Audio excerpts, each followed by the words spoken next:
Wih, gila. Ini lagi rame banget. Ada kasus tambang ilegal super raksasa di Kalimantan. Dan kali ini penegakannya benar-benar gak main-main, guys. Siap-siap ya, kita bakal bongkar tuntas semuanya. Jadi, inti masalahnya tuh gini. Hutan Kalimantan yang cakep itu dibabat habis, cuma buat ngeruk batu bara secara ilegal. Efeknya, udah pasti ekosistemnya hancur. Dan yang lebih parah lagi, negara kita ini loh rugi sampai triliunan rupiah. Kebayang nggak sih gedenya?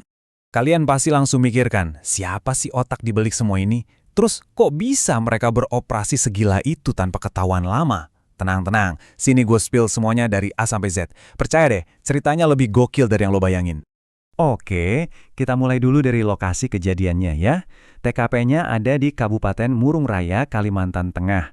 Dan ini bukan sekedar tambang ilegal biasa, ini levelnya udah barbar banget guys. Nah ini nih yang bikin kita semua geleng-geleng kepala. Jadi ada perusahaan namanya PT Esmin Kualindo Tuhub atau PT AKT. Izin mereka itu udah resmi dicabut dari tahun 2017. Logikanya ya udah stop dong. Ini enggak. Mereka malah tancap gas, nambang terus diam-diam seolah-olah kebal hukum. Mainnya juga gak sendirian. Mereka diduga kerjasama bareng PT MCM dan PT AC. Gila, nekatnya udah level dewa. Karena kasusnya udah separah ini, pemerintah akhirnya nggak bisa diam aja. Mereka langsung bentuk tim khusus, namanya Satuan Tugas Penertiban Kawasan Hutan atau Satgas PKH, yang langsung turun gunung buat ngeberesin kekacauan ini. Dan ini bukan cuma rapat formal di ruangan ber-AC ya. Para petinggi negara kita ini beneran terbang langsung ke Murung Raya buat lihat sendiri kerusakannya. Coba deh bayangin suasananya. Suara helikopter, pengawalan super ketat, dan semua mata tertuju pada lubang-lubang raksasa di tanah yang dulunya hutan lebat. Ini tuh kayak ngasih pesan, kami serius. Coba lihat deh siapa aja yang turun tangan. Ini beneran bukan tim kaleng-kaleng loh. Ada Jaksa Agung, Menhan, Panglima TNI, Kapolri, sampai para menteri terkait dan Kepala BPKP. Semuanya ada di sana. Ini tuh sinyal yang kuat banget kalau negara nggak akan main-main lagi sama para perusak lingkungan. Nah, ini poin kuncinya. Setelah sidak lapangan itu, kasus ini statusnya langsung naik kelas.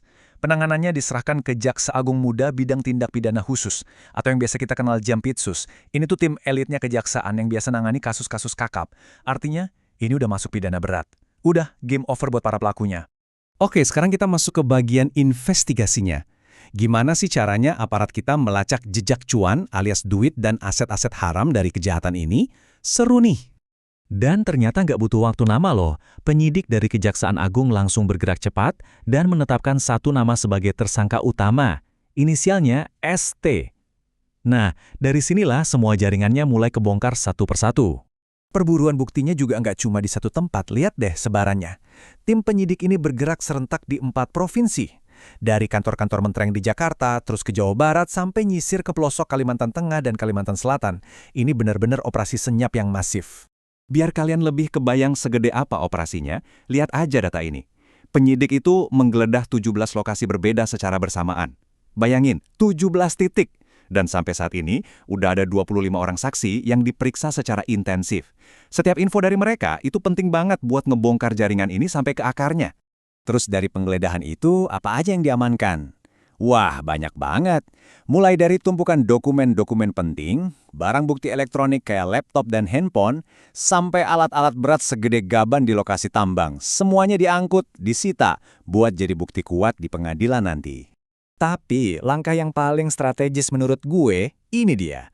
Semua rekening bank yang nyambung ke tersangka ST, keluarganya, bahkan pihak-pihak lain yang terafiliasi, itu semua auto dibekukan. Tujuannya jelas banget, biar duit hasil kejahatannya nggak bisa dipindahin atau dicuci. Kunci. Oke, pelakunya lagi dikejar, asetnya udah mulai diamankan. Tapi ada satu hal yang nggak bisa langsung dibalikin gitu aja, kerusakan alamnya. Nah sekarang kita lihat dampak nyata dari penambangan barbar ini. Dan jujur, ini benar-benar bikin ngelus dada. Slide ini nunjukin semuanya tanpa perlu banyak kata. Dulu, hutan di Murung Raya itu hijau banget, jadi rumah buat ribuan jenis flora dan fauna. Sekarang, cuma lahan gundul, rusak parah, dan jadi pemandangan yang menyedihkan. Seluruh ekosistemnya hancur lebur cuma karena keserakahan segelintir orang. Sekarang kita ngomongin duit lagi. Potensi kerugian negara itu diperkirakan mencapai triliunan rupiah. Angka pastinya bahkan masih dihitung sama auditor, saking gedenya kerugian ini. Tapi kerugian ini bukan cuma soal nilai batu bara yang dicuri loh. Ada biaya yang jauh lebih mahal, yaitu biaya buat mulihin lingkungan yang mungkin butuh puluhan tahun dan dana yang luar biasa besar. Terus, kenapa ini penting buat kita semua? Bahkan yang tinggalnya jauh dari Kalimantan. Karena hutan itu paru-paru dunia kita. Kalau hutan rusak, risiko bencana kayak banjir dan tanah longsor jadi makin tinggi. Sumber air bersih juga terancam. Dan yang paling kasihan, masyarakat lokal yang hidupnya bergantung sama hutan, mereka yang jadi korban paling pertama dan paling parah. Nah, bagian terakhir nih, hukuman apa sih yang bakal diterima sama para pelaku? Percaya sama gue, ini hukumannya bukan kaleng-kaleng. Ancamannya itu pasal berlapis yang dijamin bisa bikin mereka kena mental. Jadi, para tersangka ini dikenain pasal berlapis. Ibaratnya udah jatuh, ketimpa tangga pula. Pertama, mereka dijerat pakai Undang-Undang Minerba. Intinya ini pasal buat orang yang nambang tanpa izin. Hukumannya pidana berat. Kedua, dan ini yang paling bikin ngeri, mereka juga kena Undang-Undang Tindak Pidana Korupsi karena udah merugikan keuangan negara. Ancamannya bukan cuma penjara, tapi juga denda yang jumlahnya bisa bikin mereka auto miskin seumur hidup. Kutipan ini benar-benar merangkum semuanya. Seperti kata para ahli hukum, kasus ini tuh lebih dari sekedar nyolong sumber daya alam. Ini adalah tindakan perusakan yang disengaja terhadap masa depan lingkungan dan masa depan ekonomi negara kita. Berat banget kan? Jadi, sebagai penutup, ada pertanyaan besar yang perlu kita pikirkan bareng-bareng. Penegakan hukumnya emang patut kita acungin jempol.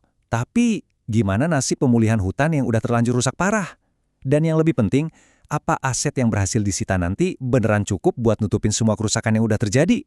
Ini PR besar buat kita semua, guys. Coba deh direnungkan.